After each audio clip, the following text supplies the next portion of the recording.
Watertown Middle School student continues to defend her claims that she's been receiving race-based harassment for months, and school administrators have failed to discipline the kids involved. Boston 25 News first reported the student's concerns on Wednesday, and after our story aired, two paraprofessionals came forward saying they witnessed a pattern of racism in Watertown public schools.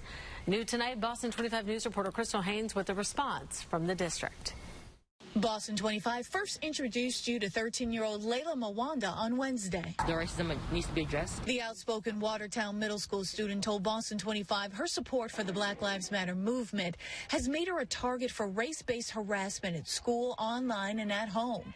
And she claims the school and the district has done little to stop it from happening. The 13-year-old says school leadership is not doing enough to address racism in the middle school. Less than 2 hours after our report aired, Principal Donna Martin sent this email to staff, obtained by Boston 25 and redacted to protect the privacy of the staff members mentioned. Martin mentioned Layla by name, saying, quote, "She is accusing me, school administration, and the WPD of not doing enough to protect her from ongoing harassment."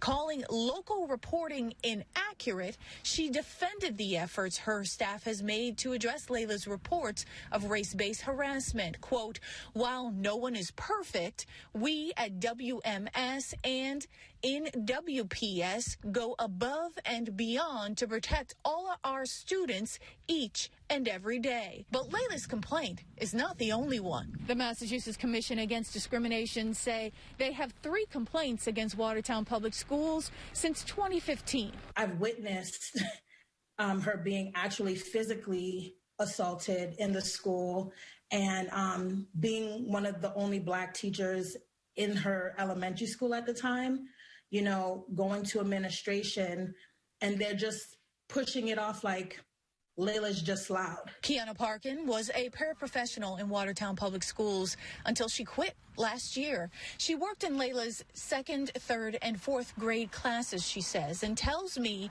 she regularly reported racially charged incidents of harassment between students, only to be moved from classroom to classroom. What made you leave the Watertown public school system? Because I can't continue to go to administration, ask them for support, and nobody's doing anything about it. Christina Nance was a paraprofessional at Watertown High School and also quit to work in a different school district last year. It was feeling like I wasn't being heard because I had brought to the attention of the dean multiple times that students were using racial slurs in the hallway.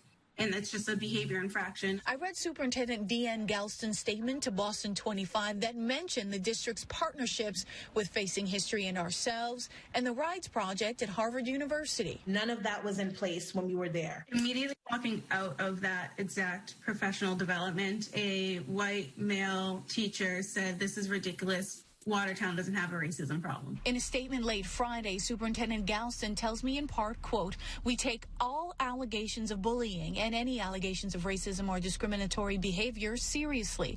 Principal Martin and the WMS staff remain steadfast in their dedication, support, and commitment to all students.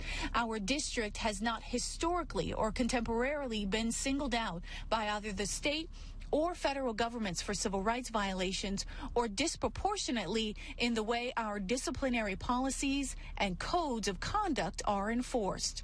Reporting in Watertown, I'm Crystal Haynes, Boston 25 News.